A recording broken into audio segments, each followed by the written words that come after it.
Olá pessoal, aqui é o professor Paulo Mendes e essa videoaula é sobre direito civil contratos. Contratos são estudados após ter passado ali pela parte geral do Código Civil, do artigo 1º até o 232, direito das obrigações e se inicia no artigo 421 até o artigo 853 o estudo dos contratos, os aspectos gerais e depois os contratos em espécie. Contrato é espécie de negócio jurídico e está no dia a dia das pessoas. São inúmeros contratos que a gente faz que a gente nem se dá conta. Quando a gente vai na padaria, quando a gente pega um ônibus, quando a gente pega um táxi, quando a gente almoça no restaurante, a gente faz contratos. A gente faz contratos verbais praticamente todo dia. Quando a gente chega em casa, fornecimento de energia elétrica, telefone, TV a cabo, etc. E são tantos os contratos no dia a dia das pessoas. É um assunto muito importante. Então vamos lá entender um pouquinho melhor os contratos. Contratos são negócios jurídicos. Então, assim como os negócios jurídicos, tem alguns pré-requisitos. O agente capaz, o objeto tem que ser lícito, tem que ser possível, tem que ser determinado ou determinável. A forma tem que ser prescrita ou não defesa ou não proibida em lei. Além disso, ademais, para além disso, os contratos, além do agente capaz, em certas circunstâncias, como por exemplo circunstâncias, contratos relacionados a imóveis, exigem outorga uxória, outorga do cônjuge companheiro. Em alguns casos, como a venda para filho, necessitam da autorização dos outros, da aquiescência, né, do consentimento dos outros filhos. Do ponto de vista do requisito objetivo relacionado ao objeto, o objeto, além de ser lícito, possível, determinado ou determinável, ele necessita ter economicidade, tem que ter uma repercussão patrimonial naquele objeto. Para que o contrato seja válido, aquele contrato tem que ter um valor, tem que ter alguma relevância patrimonial, senão não é viável fazer um contrato para isso. Bom, enfim, quando a gente fala de consentimento, a princípio é importante também diferenciar o consentimento expresso do tácito. Tácito é aquilo que é subentendido, exatamente o contrário de expresso. Agora, quando eu falo expresso, de princípio a gente imagina o que é escrito.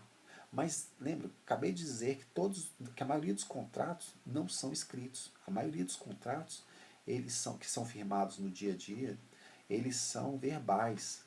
Então a gente não está falando ali de consentimento escrito. Muitas vezes a gente vai ter um consentimento tácito, né? A utilização do produto, né? O consumo daquela mercadoria já é uma manifestação tácita, uma aceitação. Mas muitas vezes a gente vai ter um consentimento expresso que não é escrito. Sinais inequívocos de aceitação, um positivo, um ok, bastam. É uma manifestação expressa, é uma expressão corporal que manifesta a minha vontade. A minha vontade interior ela é exteriorizada através dessas manifestações.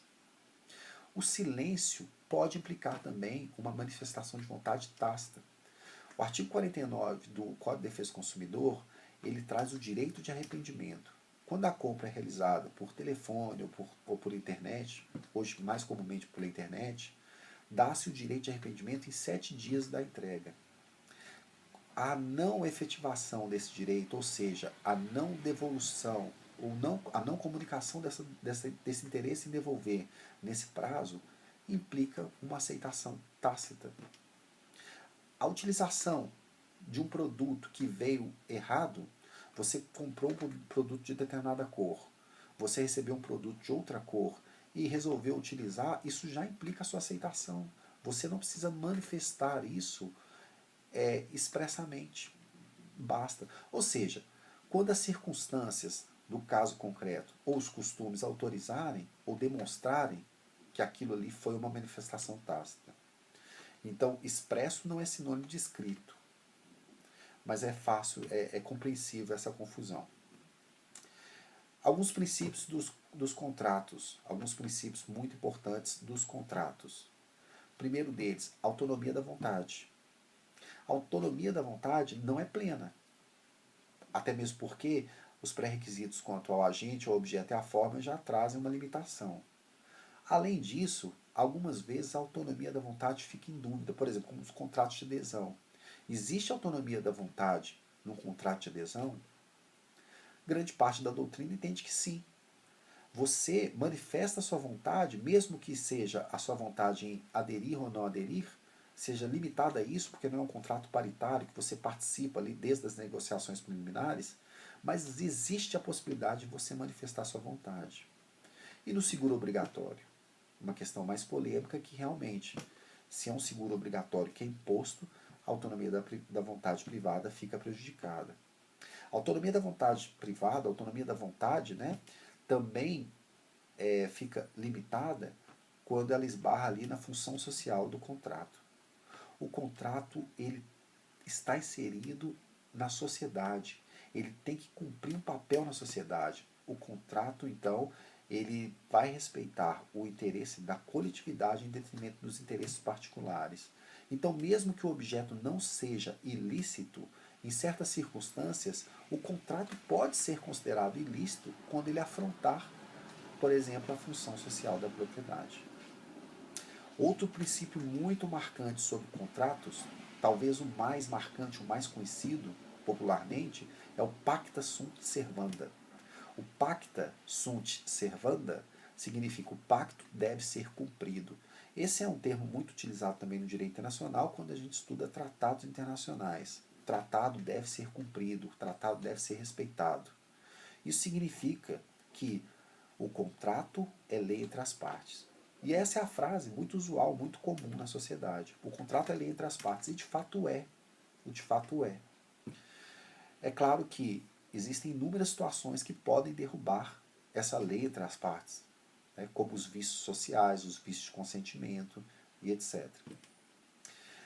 Agora, quando ocorrem alguns acontecimentos que inviabilizam a execução do contrato, como caso fortuito ou força maior, situações que fogem do controle das partes, nesses casos aparece um outro princípio que afronta, né, que causa oposição ao princípio do pacta sunt servanda. Por exemplo, um princípio que que propicia muitas revisões contratuais e até resolução contratual. É o princípio do rebus sic stantibus. Estando assim as coisas, permanece, né, tudo como está. Mas as coisas mudaram. Mudaram não porque eu quis. Mudaram por força maior, o caso fortuito. Nesse caso, então, há uma mitigação, né, do princípio pacta sunt servanda. Outro princípio muito importante relacionado aos contratos é a boa-fé. Mas eu estou falando da boa-fé objetiva. Mais do que a boa-fé subjetiva, o sujeito achar nas suas crenças que está em conformidade com a lei, que está certo, a boa-fé objetiva, ela implica inúmeros atos, além do que a lei determina, que demonstram o zelo, a atenção, o cuidado. A boa-fé mesmo, no sentido de não só de exercício do seu direito, mas um exercício do seu direito bem intencionado. E isso é fundamental nos contratos. Tá? A boa-fé objetiva. Enfim, se tratando também de caso fortuito ou força maior, e chegando na teoria da imprevisão, acontecimentos supervenientes, acontecimentos futuros, né, que acontecem e tornam oneroso aquele contrato, tornam de difícil cumprimento aquele contrato. Uma diferenciação importante é, no Código Civil, além de ser superveniente o acontecimento, ele tem que ser de fato imprevisível, para que justifique uma revisão ou resolução contratual. Já do ponto de vista do Código de Defesa do Consumidor, basta que seja um acontecimento superveniente e que torne onerosa aquela relação de consumo para que haja uma revisão dela. Né? Bom, um elemento importante que diferencia o negócio jurídico dos contratos, o contrato enquanto espécie de negócio jurídico, é o elemento estrutural do contrato, que é a alteridade. O outro tem que ter um polo, um outro polo, tem que ter dois polos no mínimo. Alguns negócios jurídicos, eles permitem uma única vontade, como testamento. No contrato, sempre vai ter no mínimo duas vontades manifestadas. O elemento estrutural é, portanto, a alteridade, dois polos. E o elemento funcional é que esses polos tenham interesses opostos, uma prestação e uma contraprestação. Num contrato de compra e venda, eu tenho que entregar um objeto, mas você tem a contraprestação de me pagar por esse objeto. Gente, posto isso, vamos aqui seguir com o conteúdo sobre contratos no próximo vídeo. Abraço.